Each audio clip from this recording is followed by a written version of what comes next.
Hello. So in this video we are going to go through the birth chart of Narendra Modi, the Indian Prime Minister.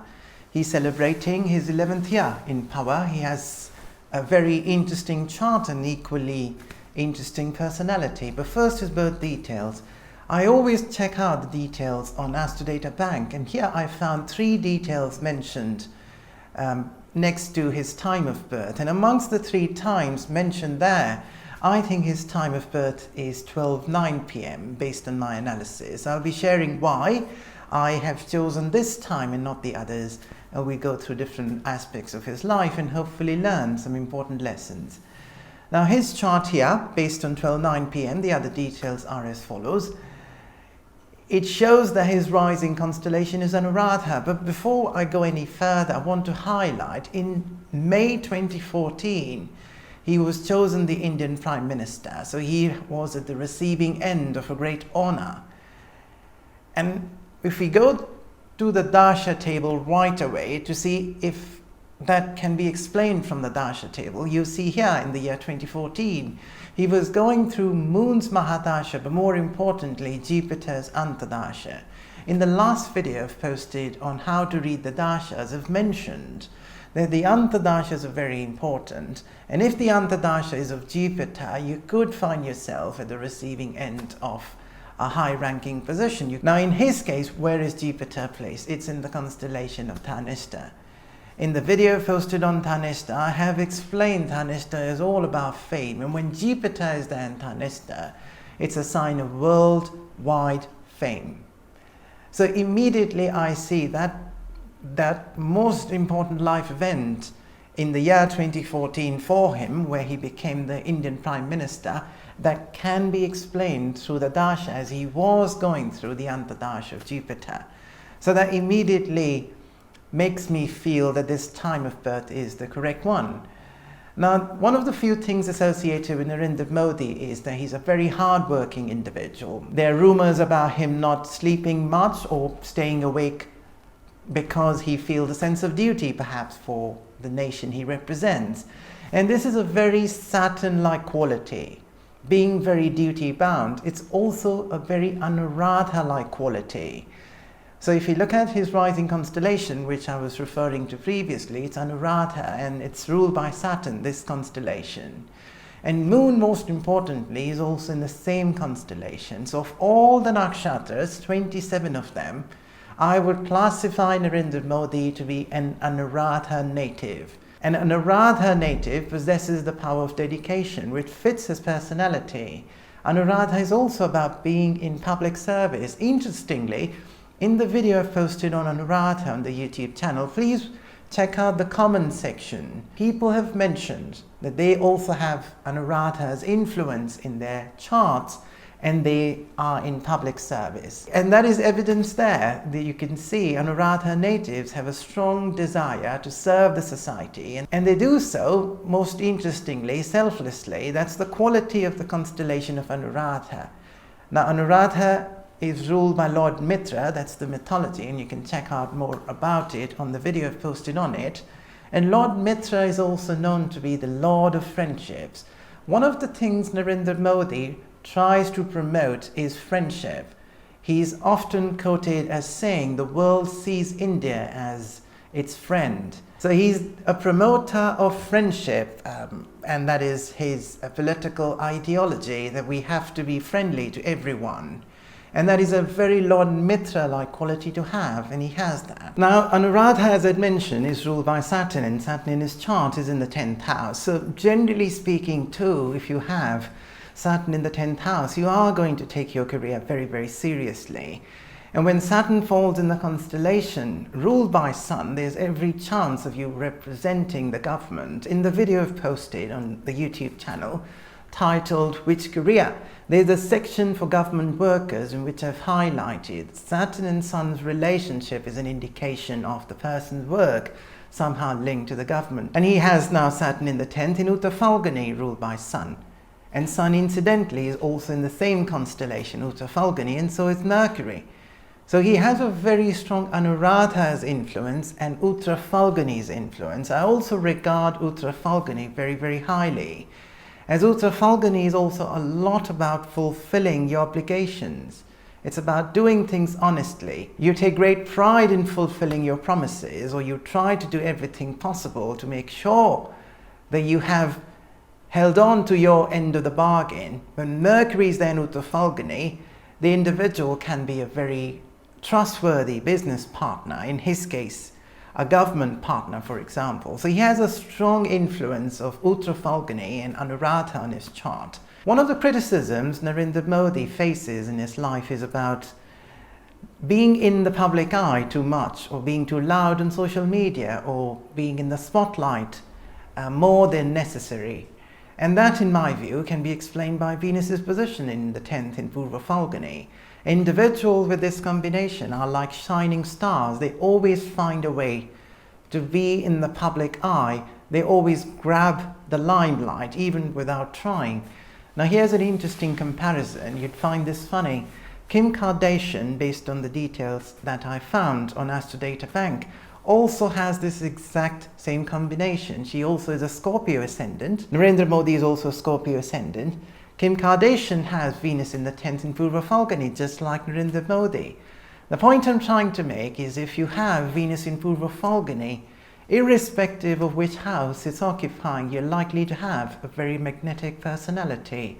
And particularly when it falls in the 10th house, in your public life, you could be quite popular. He's topping the charts of world leaders, having the maximum following on social media. I think it's a lot to do with Venus in Purva Phalguni. Jupiter Dhanishta is a sign of massive fame, and Venus Purva Phalguni is a sign of being in the spotlight. This explains his extraordinary fame, not only in India, outside India too, in many different countries. If you have a look at Mars's position in his chart, it falls in the first house in the constellation of Vishaka. This is a combination I generally find amongst lawyers or the ones who are in sports, as Mars Vishaka-like individual can be highly competitive. The good news here is a Mars Vishaka-like individual is going to fight on principle, something that the individual believes in. I think this Mars's position in the first house is the reason why he's projected as a strong leader, or at least that's the image he has created for himself, and it's a lot to do with this Mars's position in Vishaka. And Mars has a relationship with Moon in the Navamsha and the Samsha. So you should also take into account divisional charts, and I find Mars in Cancer. These combinations together is suggesting that he's like a great protector of the society. When Mars is in the first and it has a relationship with Moon, there's every chance the person is involved in some sort of a healing sector or the social welfare industry. Mercury Uttara Phalguni is a sign of someone quite trustworthy, and Rahu Uttara is an interesting position in his chart, which is suggesting that he may misunderstand the responsibility he has been bestowed upon by the nation. By that I mean the individual might feel they have to remain awake all the time to fulfill their duty. You may misunderstand what is required of you. Rahu is always going to create some delusion, and we all have Rahu in our charts. I think he's likely to be deluded by what is required of him. And I think this position actually explains him working so hard.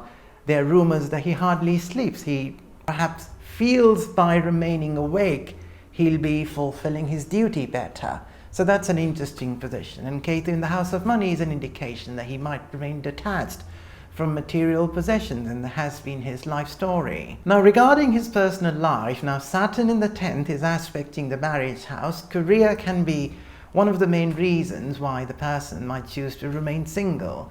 Now if this time of birth is correct, which in my view it is, we'll find Ketu falling in the 4th house in the Navamsha, which is a sign of lack of attachment to family life, which justifies him not having a family. And Venus ruling the marriage house in both the charts, and Venus Rahu's relationship is an indication that he was meant to have a relationship, but an unusual one. He was married in the year 1968 when he was very, very young. But when he entered Rahu's Antardasha, he decided to break away from marriage.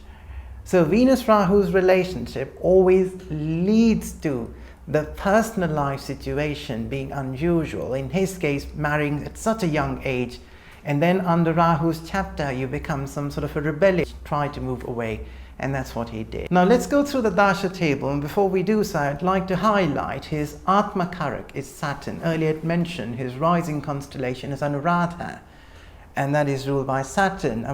I'd mentioned that to explain that he's a very Saturn-like individual, and him having the Atma Karak also as Saturn is further confirming him to be a very Saturn-like individual. The reason why I brought this up is because he was also born under Saturn's Mahadasha, which would be the case as Moon's constellation is ruled by Saturn. So early childhood would have been difficult.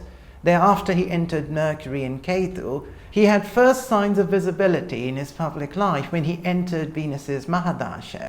He started his Venus's Mahadasha in late 94, and a year later, in 1985, he became an active member, a visible member of his party that he currently represents. And then about 11 years later, under Jupiter's Antardasha in the year 96, he became the national secretary of the party he represents. So Jupiter's introduction in his life brought him a position of power. He was honored by the position of representing the party more nationally, or managing the party nationally, and that was in the year 96. Under Venus and Mercury's chapter, Mercury in his chart is in a strong position. He was given the honor of becoming the chief minister of Gujarat, and then right throughout Sun's Mahadasha, Sun in his chart is super strong.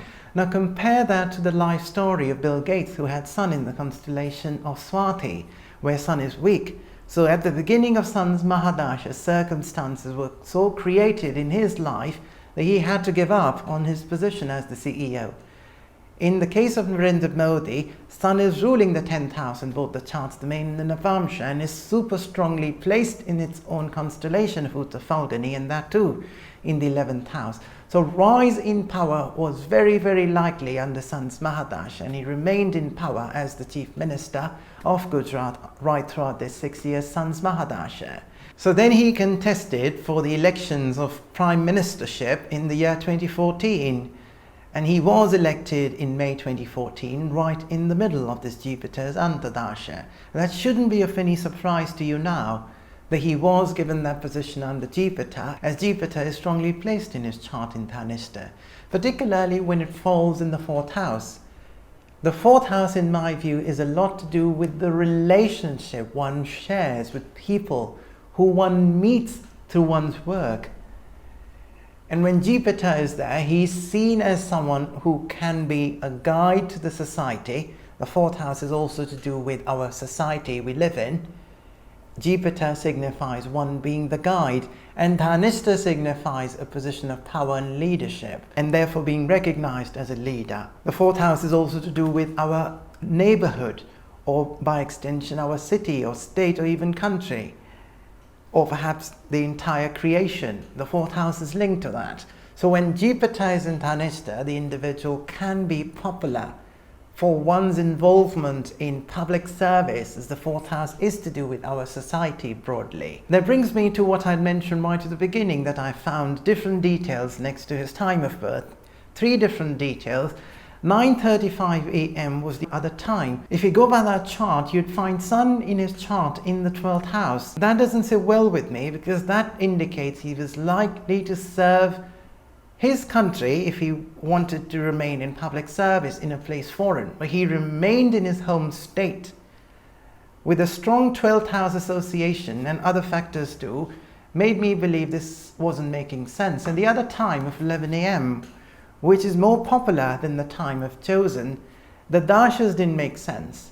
At the time he was elected the prime minister, he was going through Rahu's chapter, which is less likely if you're going through Jupiter's chapter. So 12:09 p.m. is the time of birth in my view, which made more sense. Even his personal life could be explained through the Navamsha chart if Venus and Rahu are together.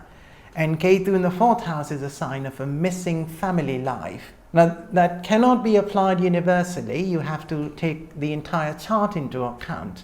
His chart is suggesting, due to his career, he's going to be very busy and may not take out time for his personal life. And Ketu in the 4th is now also suggesting that his career is going to keep him so obsessed. Going forward now in December 27, around that time, he's likely to enter Rahu's Mahadasha. So it's likely during that time an important life event might occur in his life, particularly linked to his career if this time of birth of 12:09 p.m. is correct. I'm hoping now you've learned something through this exercise of going through his chart. If you have any questions about it, please post a comment, and if you'd like to stay in touch, please subscribe to this channel. This is it. Thanks for watching. Bye for now.